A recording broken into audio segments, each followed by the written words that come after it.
And from this institutionalized, systemic, structured violence comes the whole litany of violence that we're all used to. We can talk about any of our favorite forms of violence. Violence against women, or kids, or racism, or sexism, or death penalty, destruction of the earth, the ozone, global warming, all the things you've been talking about today. But I submit on top of that, that we have become addicted to violence. And like the alcoholic who takes the one too many drink and dies, we cross that line in this global addiction. When on August 6, 1945, our country vaporized 140,000 people at Hiroshima.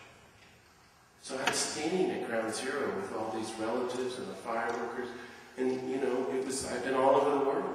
And it was the most horrific thing I've ever seen. 7-story pile, 2,900 dead. And someone said, it's the worst thing that's ever happened in human history. But we vaporized 140,000 people. And did it again 3 days later, when we vaporized 40,000 more in Nagasaki. Today there's up to 25,000 nuclear weapons. No movement toward disarmament. We're going to put nukes in outer space, post nukes, mini nukes, laser beam nukes. I don't even understand it all because it's too depressing to look at. But we're just going to rush head off into the non-existent stuff that King's talking about. And this violence, perfectly legal, legitimate, sign of civilization, normal. But what I want to say, coming from my tradition and in this place, just for a minute, is that it's also considered holy now, or spiritual. So I think under the culture of violence and war, the empire is a new spirituality of violence. Spirituality of war, which we're all acquiring using. And this goes back for thousands of years. It's nothing new. But the empire tells us violence saves us. God blesses war. Might makes right. Our only protection from airplanes and terrorism is not the God of peace. God can't handle this kind of stuff.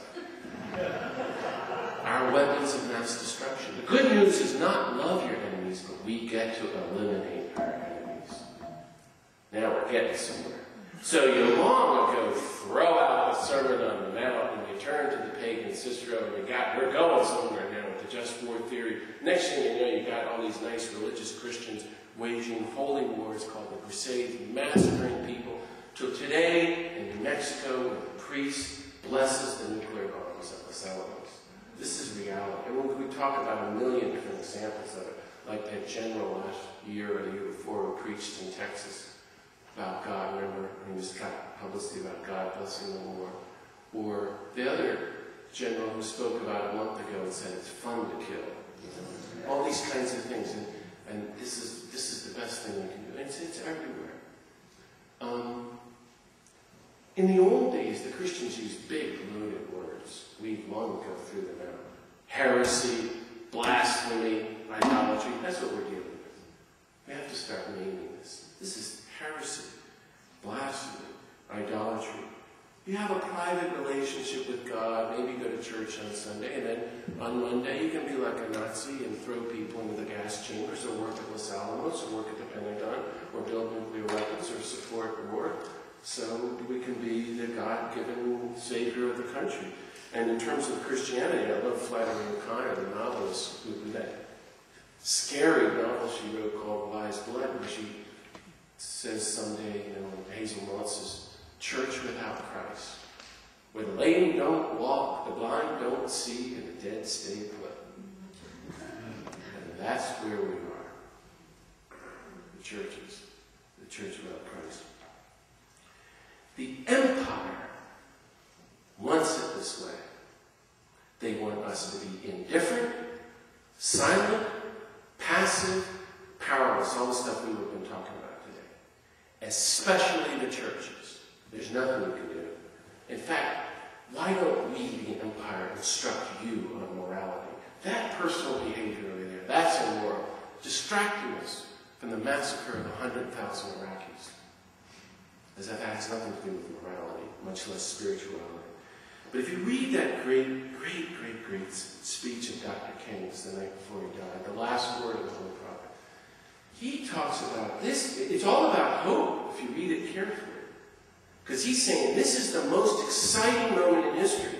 This is where you get, I think, Paul, after you've been at this, I guess, for the poor Dr. King, you know. He's searching for hope, and he's saying, I would want to be living in this moment in history because in the first time in history, humanity is being forced to choose between nonviolence or non-existence. And we get to be part of that moment. That's exciting. I'm like, okay, Dr. King, I'll go with you on that. He's trying to say God is teaching us a new hard lesson.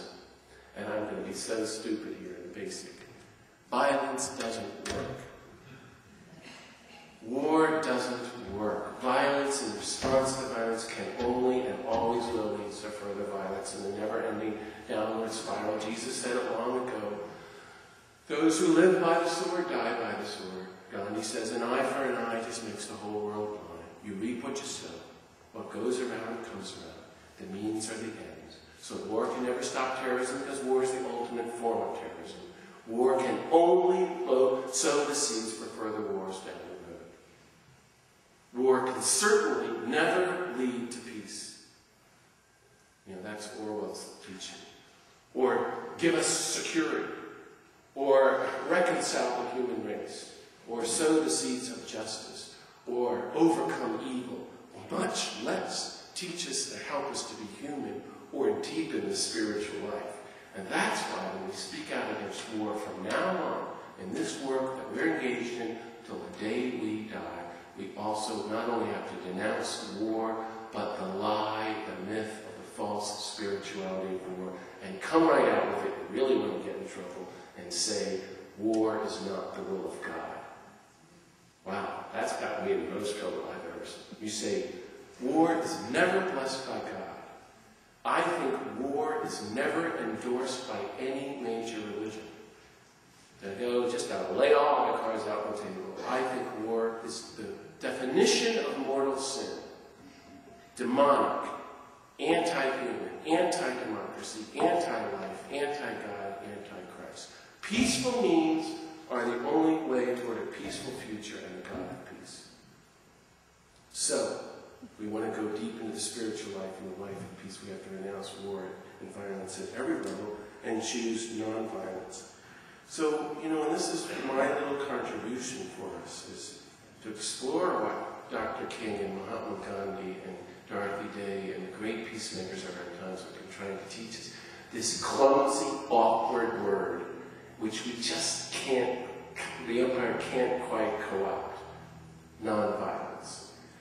And we have to define it and figure out what it means. And that's what I always urge you at home in your own personal spiritual journey and in your peace groups to look at. What does it mean to become a people of nonviolence if we're on this journey in this culture addicted to violence? I define it like Dr. King spoke so beautifully of the beloved community of Jesus as the reign of God. There's so many ways to talk about it. You talk about this vision of the heart that looks out upon the whole human race and sees every human being on the planet. Imagine, all 6.2 billion people, as a sister and brother, as your very sister and brother, child of the God of peace, your beloved sister and brother, every single human being. And if you enter into that spiritual vision of reality, you realize the gift of peace was long ago given to us. And we're already united, already reconciled, already one. Oh, and you know, if we look through the vision of the